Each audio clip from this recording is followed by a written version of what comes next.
Bonjour et bienvenue sur le plateau télé de Village Semences. Je vous rappelle que vous pouvez poser vos questions sur Twitter @VillageSemences. Aujourd'hui, nous allons décrypter cette notion de bien-être animal et végétal. Cette notion est-elle vraiment applicable? Quelle différence entre bien-être et bien-traitance? Un sujet chargé en émotions qui déclenche les passions. Un sujet qui devient parfois très violent. Un sujet qui s'empare du juridique, mais qui se cache derrière ces actions? Quel futur se réservons-nous? Les activistes ont-ils gagné? Alors, pour en parler, j'ai le plaisir d'accueillir Jean-Baptiste Moreau. Bonjour. Bonjour. Vous êtes député paysan, Oui. C'est marqué sur votre fil Twitter. Éleveur de vaches limousines, oui. Voilà. De la Creuse et en charge aussi des questions agricoles et porte-parole de LREM. Daniel Sauvager, bonjour. Bonjour. Vous êtes président de la société Ecomiam et vous avez fait la une médiatique après une attaque de L214. On va en parler tout à l'heure. Avec plaisir.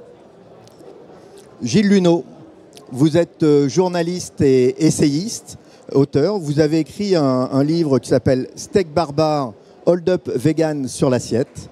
Et très récemment, vous venez de sortir un nouvel ouvrage, Les paysans face au chaos climatique. Et au travers de vos ouvrages, vous avez mené en tant que grand reporter de longues et grandes recherches, notamment aux États-Unis, pour parler des financements et de toute cette nouvelle philosophie qui s'installe. On en parlera tout à l'heure.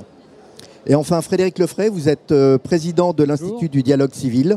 Vous êtes un spécialiste de la communication par rapport aux attaques activistes. Et je vais commencer avec vous pour évoquer qu'est-ce qui se cache derrière la définition de bien-être animal. Qu'est-ce qui est important quand on évoque cette question?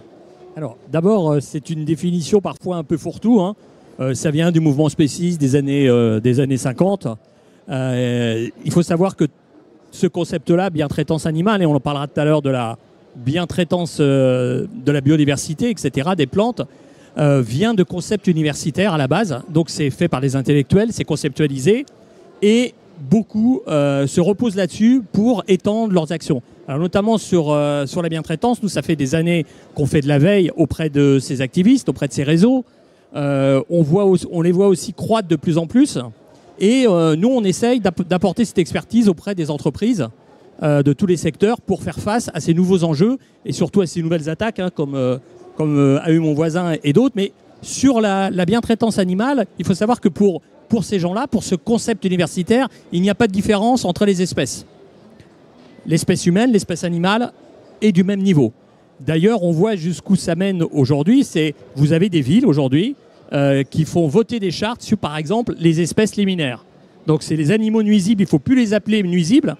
Et il faut que l'homme s'adapte et laisse les rats, les cafards, vivre tranquillement leur vie. Et c'est à l'homme de s'adapter par rapport à l'animal. Et donc, on a des villes aujourd'hui en France, des communes, qui ont fait voter des chartes, qui ont fait voter des processus pour que les citoyens apprennent à vivre avec ces animaux. Et c'est un vrai problème, parce qu'on a un vrai problème de hiérarchie de valeurs. Et aujourd'hui, il n'y a plus d'animaux nuisibles, ça n'existe plus. On vit pour eux, on vit dans un monde merveilleux où l'homme et l'animal sont complètement égaux, aussi bien dans la réalité, mais aussi en droit. Alors, Jean-Baptiste Moreau, quand je parle à l'éleveur, qu'est-ce que ça génère chez vous quand on parle de bien-être animal ou plutôt de bien-traitance? Comment est-ce que vous réagissez? Oui, parce que bien-être, il y a différentes façons d'être au monde. Un animal ou un homme n'a pas la même façon d'être au monde et n'a pas les mêmes besoins qui font de lui qu'il est en situation, entre guillemets, de bien-être. Je veux dire, moi, ce que je condamne, c'est l'anthropomorphisme. C'est en fait la vision de l'animal à travers l'homme qui veut que, en fait, on considère le bien-être de l'animal en fonction du bien-être que ressentirait un homme, en fait. Un animal, il a pas les mêmes besoins. C'est pas un classement de valeur du tout, mais il n'a pas les mêmes besoins, il n'a pas les mêmes instincts, il n'a pas. Enfin, un homme est différent de l'animal, point, voilà. Et donc la bientraitance, c'est autre chose. La bientraitance, c'est de mettre l'animal dans des conditions où il exprime le mieux ses caractéristiques propres, c'est-à-dire dans la situation, par exemple la vache est un individu grégaire, donc sa situation de bientraitance c'est de la laisser en troupeau justement et de pas la laisser toute seule, isolée, voilà, ou à la tâche. Ça c'est de la bientraitance.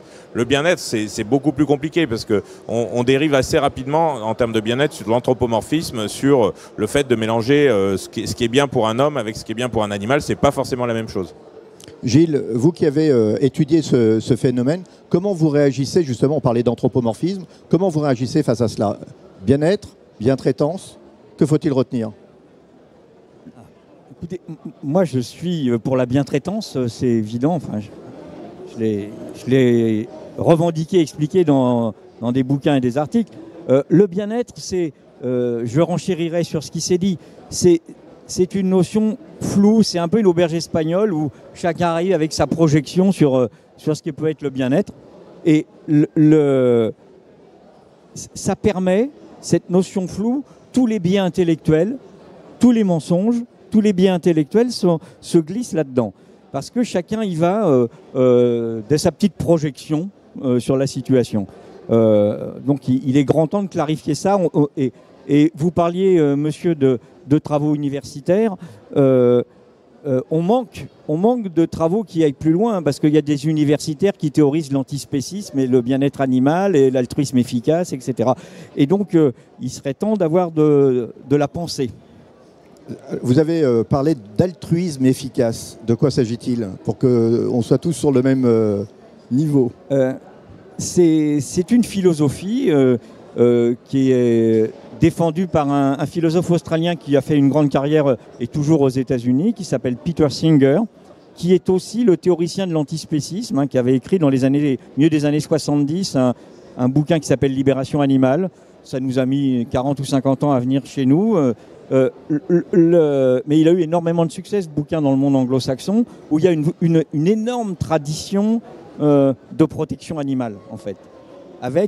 Je vais y revenir sur l'altruisme, mais c'est pour expliquer que, si vous voulez, dans une société de plus en plus urbaine, les gens ont tendance à regarder le vivant et les animaux, on pourra peut-être parler des plantes, à l'aune de leur animal de compagnie. Oui. Et donc, comme on regarde le chat, on regarde l'animal sauvage et l'animal domestique, l'élevage d'élevage. C'est une confusion gigantesque, parce que c'est pas les mêmes animaux, c'est pas la même histoire de relation entre les hommes et ces animaux, c'est pas la même histoire de relation entre ces animaux-là aussi. On peut parler des relations, je sais pas quoi, du chien avec les brebis qu'il garde, du poulailler avec le renard. Enfin, vous voyez. On va revenir. Oui, l'altruisme efficace, c'est ça que vous voulez. Voilà. L'altruisme efficace, c'est une théorie du don qui dit que c'est l'industrialisation du don, en fait. Ça s'adresse aux individus. C'est jamais une pensée collective. Et l'idée, c'est faut gagner un maximum d'argent pour faire un maximum de bien. Je le fais très court. Oui, non, mais c'est très bien, parce qu'on reviendra sur ce sujet précis, notamment du financement des activistes. Gagner par n'importe quel moyen beaucoup d'argent, y compris en polluant, etc. Ok.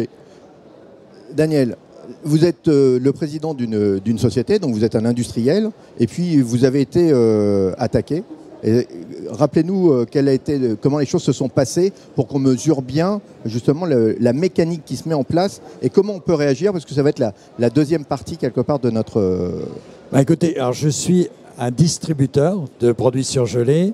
J'arrive au travail un lundi matin, mes équipes me disent « Daniel, c'est incroyable, on est inondé d'appels, nos boîtes mail sont saturées. » Nos réseaux sociaux sont agressés systématiquement par des messages qui nous mettent en cause. Et donc, très vite, on décrypte que c'est L214 qui nous attaque. Donc là, je décide sur le champ de faire une vidéo pour répondre, pour dire que quel que soit le niveau d'attaque, je ne céderai pas, que je ne leur confère aucune autorité pour évaluer le bien-être animal géré par nos éleveurs, enfin les éleveurs partenaires de l'entreprise.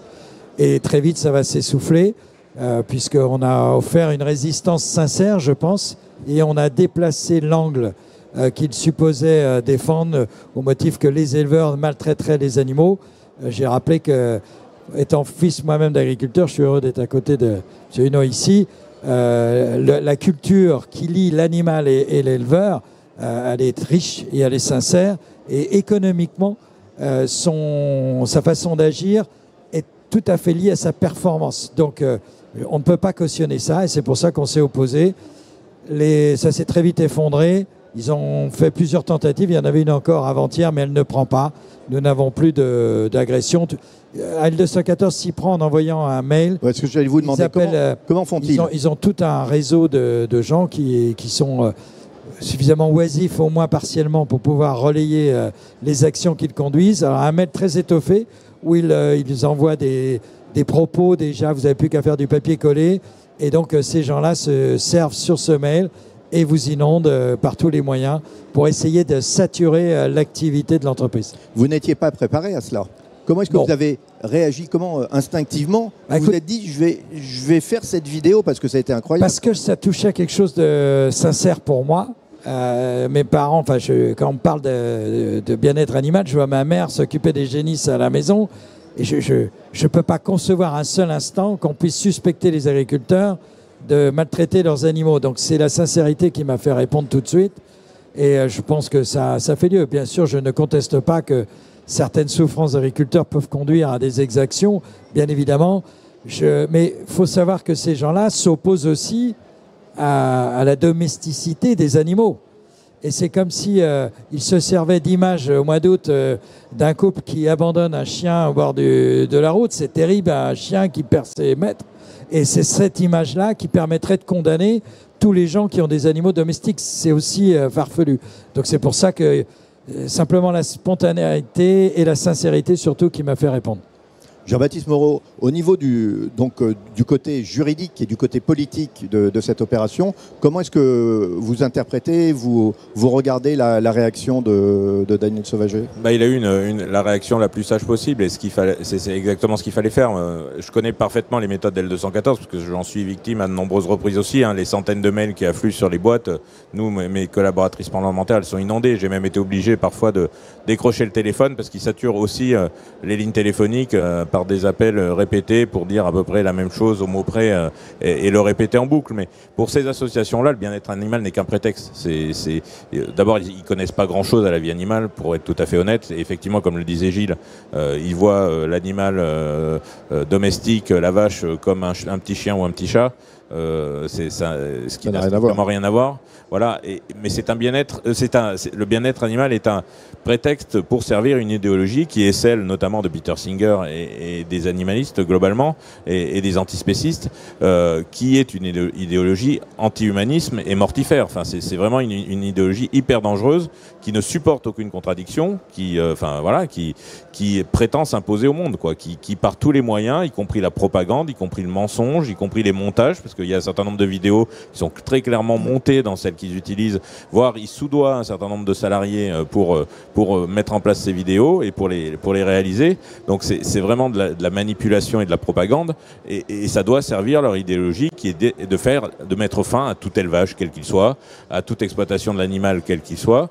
Et finalement, le modèle de société qu'ils nous proposent, au-delà de ça, c'est un modèle qui est absolument invivable. C'est-à-dire que c'est un modèle uniquement urbain, parce que la vie devient impossible en ruralité. Si vous n'avez plus d'élevage animal et si vous n'avez plus aucune maîtrise, on va dire, de l'élevage et des animaux, vous allez avoir des animaux qui vont divaguer, vous n'aurez plus de prairies, parce que la prairie n'est pas une végétation naturelle. Si vous n'avez plus d'éleveurs, vous n'avez plus de prairies. Donc vous avez des bois, des friches, les animaux ont faim, donc ils cherchent, ils vont aller dans les villes pour se nourrir, parce qu'il va falloir qu'ils trouvent. On voit bien les sangliers parfois dans certaines régions où il n'y a plus de prairies, justement, pour qu'ils trouvent leurs protéines, ils vont s'approcher des quartiers résidentiels et autres.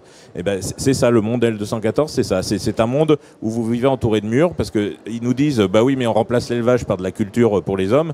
Ben, la culture pour les hommes, si vous avez des animaux qui y passent, ils vont la manger s'ils n'ont rien d'autre à manger. Donc je veux dire, ou alors il faut entourer ces cultures de murs. Donc c'est ça, c'est des murs partout et on vit dans des appartements en mangeant des gélules. C'est pas la vie dont je rêve. Absolument. On viendra sur ce côté futur après avec vous, Gilles. Je peux juste ajouter, c'est pour aller un peu plus loin, c'est que où va le mensonge, ou au moins, je veux dire, l'ignorance, c'est que remplacer l'élevage par des cultures, c'est oublier que les plantes, elles poussent avec le fumier produit par les animaux. Oui, on va revenir justement sur ce côté futur qu'ils nous promettent. Il faut de l'azote. Il faut de l'azote. Mais avant ça, j'aimerais faire un point technique d'un point de vue de la communication. Quelles sont les différentes méthodes qu'utilisent ces activistes? Parce qu'il y en a quand même quelques-unes. On a évoqué l'inondation des mails, du téléphone, mais il n'y a pas que ça. Non, on est vraiment dans une guerre informationnelle. Et c'est vrai que l'ensemble du secteur n'est pas forcément préparé à recevoir autant d'attaques. Donc ça, c'est les attaques un peu classiques. Après, on a de la manipulation. Et surtout, ce qu'on voit apparaître, nous, à l'Institut Dialogue Civique, c'est surtout l'entrisme dans les entreprises. C'est-à-dire qu'on va cibler des salariés, on va regarder comment ils se comportent sur Internet, on va regarder si, tiens, ils ont tweeté, ils ont liké un truc qui est plutôt pro pour nous, et ils vont commencer à prendre contact avec eux, et ils vont en faire des lanceurs d'alerte. Donc ça c'est la première chose. Deuxième chose qui nous inquiète encore plus, c'est la montée de la radicalité. Nous, dans la dernière étude qu'on a publiée avec l'Institut Harris en septembre, on voit qu'on a plus de 35% des moins de 25 ans qui sont d'accord pour des actions violentes. Alors la raison, elle est simple. Pour eux, ça sert à rien en fin de compte ce qu'on fait, les mettre les nez rouges, les mails, les machins. Ça ne fait pas changer ce que les animaux ont comme souffrance. Ça ne fait pas changer la lutte contre le réchauffement climatique.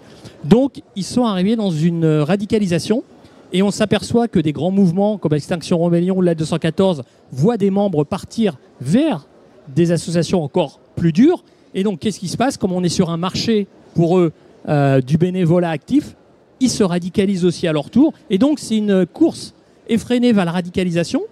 Et on voit aujourd'hui sur des techniques très importantes. Vous avez du fact-checking. On a aujourd'hui le syllogisme qui est extrêmement important. Par exemple, regardez comment, en faisant ce qu'on appelle du news-jacking, ils vont rebondir sur l'actualité. Quand il y a eu le Covid, c'est pas compliqué. Il y a le Covid parce qu'il y a l'élevage. Il n'y aurait pas eu d'élevage, il n'y aurait pas eu de Covid. Donc, systématiquement, ils vont essayer de trouver par rapport à l'actualité la raison pour dire, vous voyez, tout vient de l'élevage, tout vient des agriculteurs, tout vient de cette industrie. Alors, on parlait de violence. Jean-Baptiste, je voudrais évoquer la question de la cellule Déméter. C'est-à-dire qu'on se rend bien compte qu'avec ces notions, ces concepts-là, ils attaquent au niveau juridique et ils nous mettent en défaut sur la question juridique. On annule la cellule Déméter. Où en sommes-nous? C'est pas la totalité de la cellule Déméter qui a été annulée, c'est le tribunal administratif, effectivement, suite à un recours des associations, qui a annulé la partie surveillance des idéologies.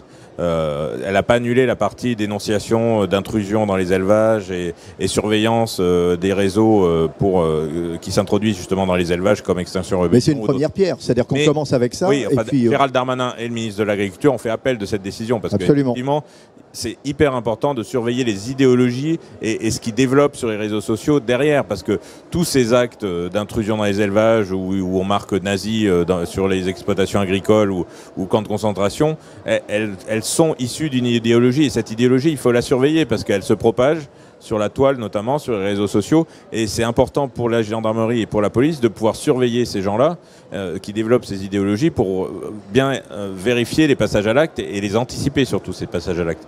Donc il y a eu un appel posé par le ministère de l'Intérieur et par le ministre de l'Agriculture. Il faut absolument que la cellule Déméter soit reconduite à l'identique.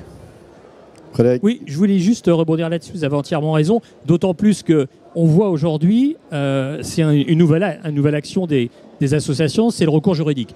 Leur problématique, c'est pas forcément de gagner, leur problématique, c'est d'avoir un tribunal médiatique, et ils sont de plus en plus en train d'attaquer, et notamment sur Déméter, en plus, c'est une des missions de la gendarmerie, c'est justement de faire cette surveillance, et on s'aperçoit qu'en tribunal de première instance, on a de plus en plus de juges qui donnent raison au motif de l'impérieux général, au motif de la nécessité. Donc, ils se sentent... Alors, même si, parfois, en appel, ils sont condamnés, mais plus personne n'en parle. Et le problème, c'est eux, ils se sentent exactement confortés, parce que, vous voyez, on a gagné, etc. C'est aussi, il ne faut pas l'oublier, que l'attaque juridique est une stratégie de recrutement de militants. Pour dire, vous voyez, on a gagné, vous voyez ce qu'on fait, ça sert à quelque chose. Donc, venez nous rejoindre. Donc, on est vraiment dans une lutte là-dessus. Et je me mets à la place, évidemment, d'un agriculteur, d'un éleveur, d'un producteur, semencier et autres. Peut-être que vous faites attaquer comme ça, c'est pas dans votre job. Vous n'avez pas été formé, ça fait pas partie. Et on s'aperçoit qu'aujourd'hui, malheureusement, ça va commencer de plus en plus à faire partie du quotidien. C'est venu des États-Unis avec cette culture d'attaque. Mais aujourd'hui, on a tout une florilège d'avocats qui se sont spécialisés auprès des associations. Et on reparlera aussi tout à l'heure que c'est nombreux. Vous allez me dire à un moment donné, c'est bien d'aller devant les tribunaux, mais il faut quand même payer les avocats. Ils ne font pas que pro bono. Et on a des entreprises qui financent et on a aussi des gouvernements étrangers qui financent. On est vraiment dans une guerre informationnelle de déstabilisation. Je voulais revenir avec vous, Daniel, sur est-ce que, avec les attaques que vous avez subies, vous avez dit encore que ça continue, est-ce que vous portez plainte? Comment est-ce que vous réagissez, justement, d'un point de vue juridique? Comment se protéger? Alors aujourd'hui, on n'a pas de cadre juridique pour se protéger, en fait. Parce que le premier jour de la première attaque, je suis allé voir le procureur de la République j'avais fait constater par huissier tout ce que je vous ai exposé. Et il m'a dit, bah, là, j'ai pas de moyens pour attaquer. de matière. J'ai pas de moyens pour poursuivre le 214. Le seul moyen que je pourrais, c'est de pouvoir considérer qu'au bout d'un certain temps, ça relève du harcèlement. Et donc, ce que je m'emploie à faire, c'est qu'à chaque fois qu'il relance, je fais constater par huissier, je constitue un dossier pour, à terme, les attaquer en harcèlement. Mais c'est vrai qu'il bénéficie outrageusement, il bénéficie du statut d'association comment on appelle ça, là, pour la déduction des impôts. Enfin, on est fou, quoi. On leur donne une qualité qu'ils ne méritent pas, puisque, comme l'a très bien expliqué monsieur le député, il y a quand même une imposture intellectuelle dès le départ, c'est que l'intention, c'est pas le bien-être animal. L'intention est autre. Et je pense qu'on abuse de la bonne volonté des gens, du grand public, et surtout de la sincérité du grand public qui veut participer à ce que tout aille un peu mieux autour de nous. Et ça, c'est un vrai dommage. Je pense que là, d'un point de vue politique, il faut remettre les choses un petit peu dans l'ordre et se redonner les moyens de revenir et de clarifier l'intention des gens. Justement, ça me donne une transition pour vous, Gilles. Je reviens sur votre livre « Steak barbare ». Combien de temps d'études aux États-Unis pour essayer de comprendre ces mécanismes? Aux États-Unis, 3 semaines. Mais j'avais préparé le voyage longtemps à l'avance, tous les rendez-vous étaient pris, donc c'est plusieurs mois, je sais pas, c'est 6 mois de travail en fait, l'enquête. Et donc, comment est-ce qu'on explique cette montée des activismes? Qui se cache derrière cela? On parle souvent de financement de la Silicon Valley. Oui. Est-ce que c'est quelque chose que vous avez pu constater? Ah oui, complètement. J'expliquerai pas pourquoi ça surgit à ce moment-là. Il faudrait travailler, et je suis pas capable d'apporter une réponse complète là-dessus. Par contre, qu'est-ce qui se passe? On a un moment, on est au tournant 2012-13, le premier steak in vitro, entre guillemets, steak expérimental en Hollande, financé par Sergey Brin, Google. Ça a un énorme retentissement en Californie, on va dire chez tous les geeks, les biohackers, les transhumanistes, enfin tous les gens qui marient comme ça, en gros, les biotechnologies, leur aspiration végane et transhumaniste. Hein. C'est un vrai mélange, ils n'ont pas tous ces 3 qualités-là, mais on retrouve... Et ils sont financés aussi par la NASA, quelque part, pour fabriquer justement de la viande. Je vois que vous avez lu mon livre, mais si vous voulez... Alors, mon explication sur la NASA, c'est juste une interprétation du fait. Le fait est que ça démarre par quelqu'un à la NASA qui dit pour les longs voyages dans l'espace, Mars et ailleurs, c'est plusieurs mois, on a besoin de protéines, il faut trouver un moyen d'en fabriquer. D'où un appel d'offres au privé, parce qu'on est aux États-Unis, la recherche publique, elle est réduite à peau de chagrin. Et ils font un appel à la recherche privée pour trouver un moyen de fabriquer de la protéine animale in vitro. C'est comme ça que ça démarre. Mais après, très vite, la NASA se retire et laisse faire le marché. Et donc, si on parle de marché, est-ce qu'on peut évoquer quelques chiffres? Parce que je crois qu'il y a une bagarre assez importante. Est-ce qu'on remplace la viande animale par de la viande cellulaire? Qu'est-ce que ça représente en termes de volume financier? Écoutez, le marché de la viande, je parle sous le contrôle d'un éleveur, c'est autour de 1400 milliards de dollars par an, dans ce qui est donc, on va dire, la demande solvable, parce qu'il y a tout ce qu'on élève à la maison. Hein. Donc, les projections, hein, c'est noir sur blanc dans leur rapport, les projections, c'est de s'emparer de 1000 milliards sur les 30 ans qui viennent. Et toujours pareil, dans les plans de développement de ces entreprises, quand je dis ces entreprises, moi quand je suis allé aux États-Unis, donc en 2019, il y en avait une trentaine, il y en a 90 dans le monde aujourd'hui. Pour ce qui est du dur, de l'in vitro, il y en a, j'ai fait le relevé il y a 2 mois, 850 dans le monde, sur toute la filière et sur toutes les variantes. C'est énorme. C'est une offensive économique. Donc, si vous voulez, le cadençage, c'est 2030, c'est demain. Ils essayent d'avoir la moitié du marché de la viande en substituts végétaux. Et ça va s'inverser après, à partir de 2040-2050, c'est la viande in vitro qui prendrait la place des substituts végétaux. On parle aujourd'hui, Jean-Baptiste Moreau, on parle d'autonomie, pour ne pas parler de souveraineté. Là, l'Europe est revenue avec la PAC, Farm to Fork, etc. Beaucoup de sujets qui sont liés les uns aux autres. Comment réagit-on? Quelle est la vision politique aujourd'hui sur ce phénomène? Est-ce qu'on peut encore parler de signaux faibles ou signaux forts? Parce que c'est tout de suite, c'est là.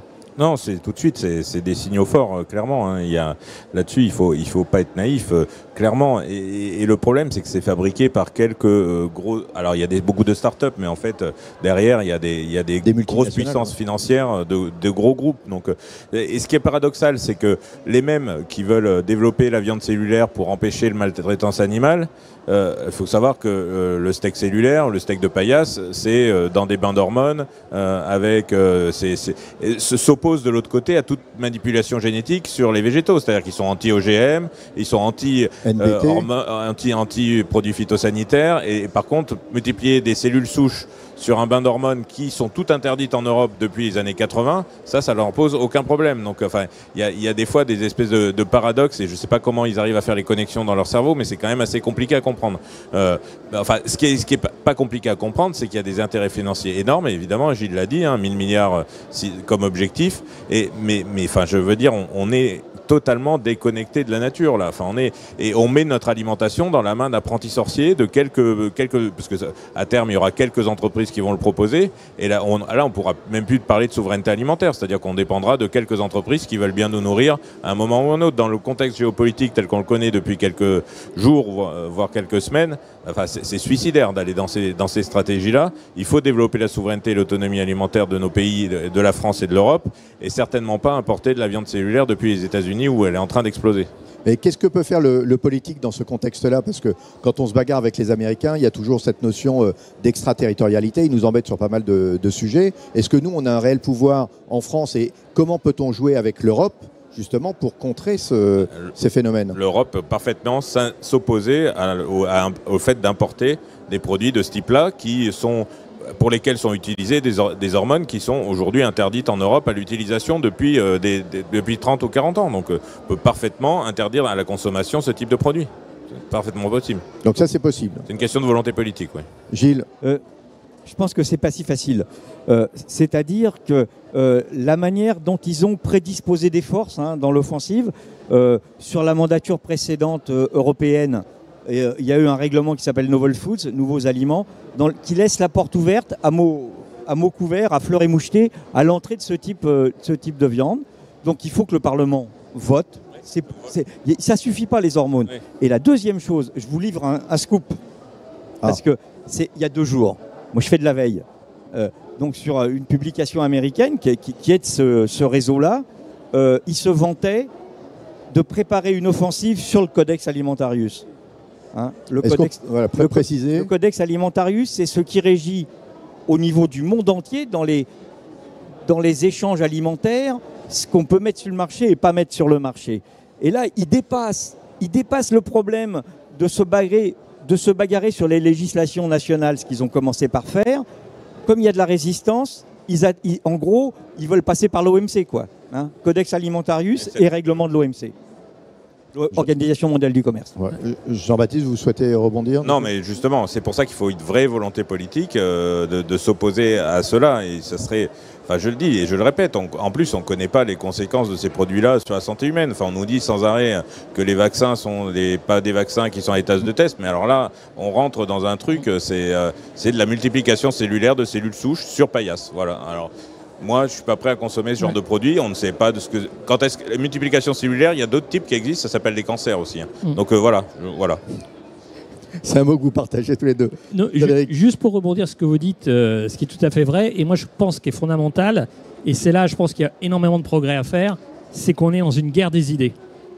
Et aujourd'hui, quand on voit que toutes ces théories qui deviennent après plus des théories, de la pratique auprès des entreprises, on voit que ça vient de concepts d'intellectuels, de concepts universitaires, et à chaque fois, tout au début, il n'y a pas du tout de contre-idée ou de contre-propagande, comme diraient certains. Et ça, c'est un vrai problème, parce que pendant 5 ans, vous avez la même idée, donc les gens ne reçoivent qu'un canal d'information, donc forcément, ils pensent que tout est bien.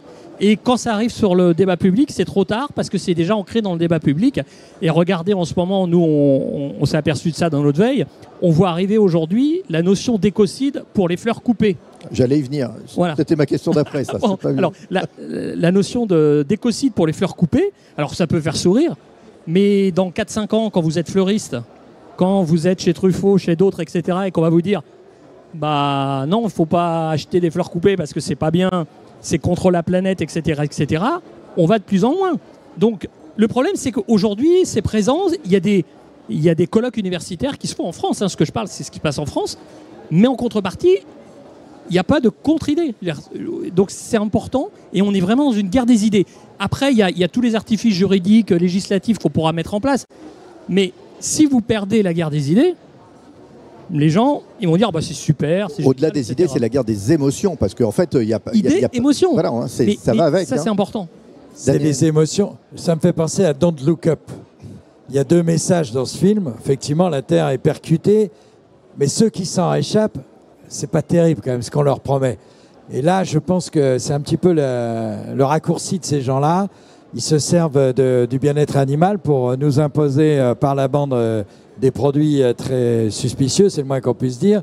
Et ça, on n'en veut pas, mais on ne l'évoque pas. Et je pense que nous, ce que nous devons faire, avoir le courage de faire, c'est résister, s'opposer, défendre et rappeler qu'on ne peut pas incriminer aux agriculteurs quoi que ce soit de maltraitance de leurs animaux. C'est pas connaître l'élevage et l'agriculture que de dire ça. Il faut s'opposer fermement. C'est notre gastronomie qui est derrière en jeu. C'est notre vivre ensemble. C'est le partage. C'est ça qui est en jeu. C'est pas autre chose. Et les 1000 milliards, c'est un chantier que nous avons su quelque part partager à l'échelle de la France, bien sûr. C'est pas 1000 milliards, mais c'est pour dire on en a fait un instrument économique qui fait vivre nos territoires, qui relie les hommes, qui donne du sens et du partage. Et c'est ça notre vraie force. Il faudra lutter contre tous ces gens un petit peu d'un autre temps. Là. Vous êtes l'industriel de cette table ronde. On a un problème aussi. C'est-à-dire que vous avez réagi, vous vous êtes opposé. Mais ils ne s'opposent pas tous. Et à partir du moment où on commence à accepter un dictat d'un activiste, ça gangrène l'intégralité de la profession. Quel message vous passez, vous Écoutez, il y a des événements, monsieur le député les évoquait à l'instant, qui rappellent, il y a des activistes qui ont bien réussi en Allemagne à faire supprimer le nucléaire. On voit que ce n'est pas sans poser des problèmes aujourd'hui. L'activisme, le gros danger de l'activisme, c'est qu'il traite un problème unique. Il ne raisonne pas, alors je ne vais pas employer un mot trop complexe, systémique, c'est-à-dire qu'on n'a pas une vision d'ensemble. Or, nous, notre souci aujourd'hui d'acteurs économiques, d'hommes politiques, de gens impliqués dans la vie, c'est de traiter toutes les causes et les effets des décisions qu'on prend et d'avoir une vision large. Et c'est en ce sens où l'activisme est particulièrement dramatique, et il faut oser le dire. C'est pour ça qu'il faut donner aux gens raison, à ceux qui osent s'opposer à ce genre d'activité. L'activisme est complètement dramatique pour nos activités à terme parce qu'il ne traite pas la problématique dans son ensemble. Est-ce qu'au niveau politique, Jean-Baptiste Moreau, on pourrait avoir justement une notion de vision partagée industrielle sur ces secteurs? On a parlé du bien-être animal, mais là on voit, c'est plus que des signaux faibles aujourd'hui, sur le bien-être végétal, entre guillemets.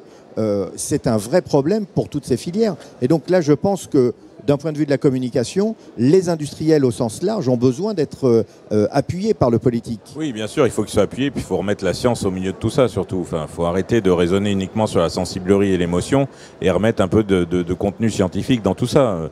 Il y a des facteurs de stress sur les végétaux ou sur les animaux qui ne sont pas forcément ceux qui sont facteurs de stress chez nous. Enfin, donc là-dessus, il faut effectivement davantage communiquer, mais il faut surtout remettre au centre ce raisonnement scientifique et expliquer aux populations, parce que la sensibilité au bien-être animal et contre la maltraitance animale, il est général, mais ces activistes-là, ils se servent de ça, se servent de cette émotion et de cette sensibilité pour montrer une exception qui doit être condamnée et sur laquelle il faut intervenir le plus rapidement, et pour expliquer que c'est la généralité et que tout se passe comme ça. Donc c'est là-dessus qu'il faut remettre de la rationalité et de l'émotion dans nos sociétés et arrêter de ne raisonner que sur l'émotion et la sensiblerie, parce que ça, c'est le meilleur outil pour mettre en place des dictatures. Et est-ce qu'on ne peut pas aussi interagir sur le financement des ONG ?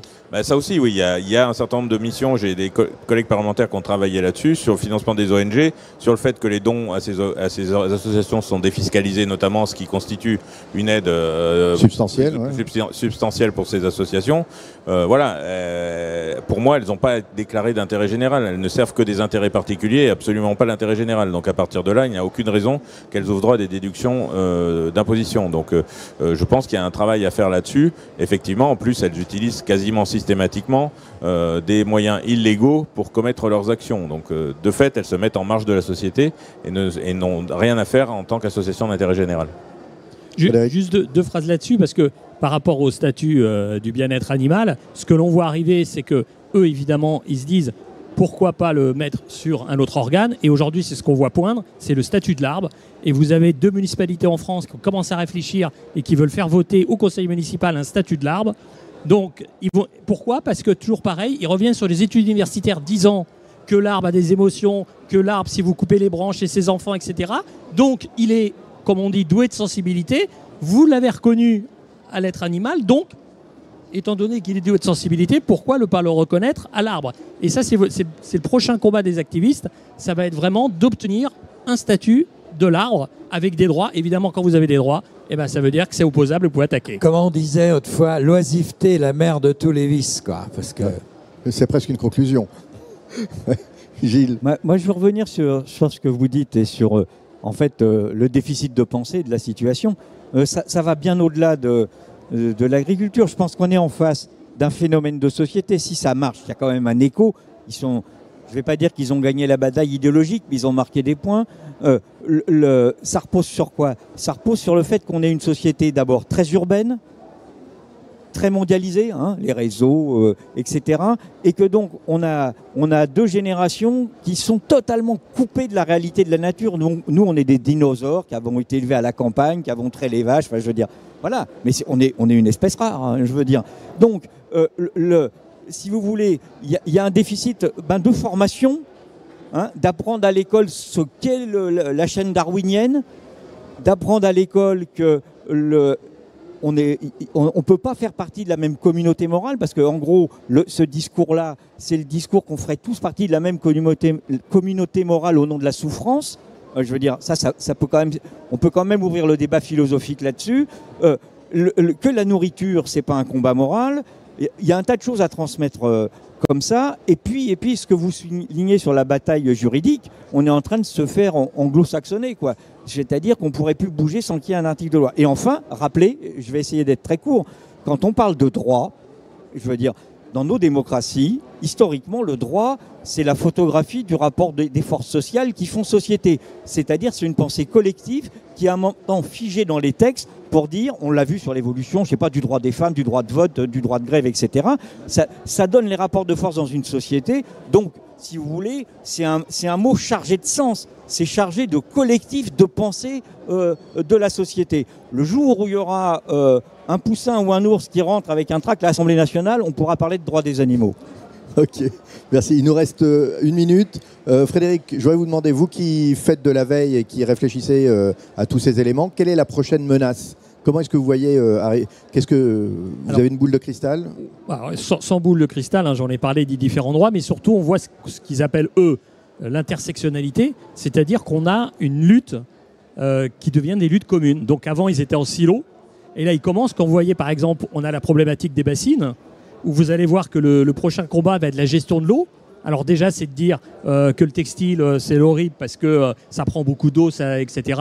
Les bassines, vous allez voir, de plus en plus au motif du réchauffement climatique, vous êtes des consommateurs d'eau, donc c'est pas bien, etc. On voit tous les combats vont être intersectionnels. Alors juste pour la petite histoire, par exemple, l'estuaire de la Gironde, il faut savoir qu'ils veulent aujourd'hui la décoloniser. Parce que c'est un estuaire colonialiste, patriarcal.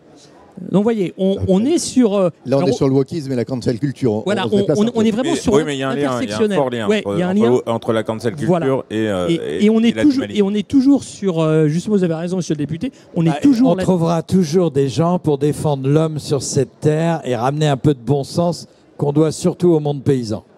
Bon. Ben écoutez, je crois que vous avez le mot de la fin. Je voulais faire un peu de pub à Gilles Luneau avec son dernier livre, Les paysans face au chaos climatique. Je vous remercie tous les 4, c'était passionnant. Merci. Et je pense que ce débat mérite une V2, un complément, parce que là, on n'est pas allé au bout de toutes les choses. un petit focus sur le livre. Gilles, merci beaucoup. Merci à vous. Jean-Baptiste, merci beaucoup. Daniel, Frédéric, merci à vous. Et à très bientôt.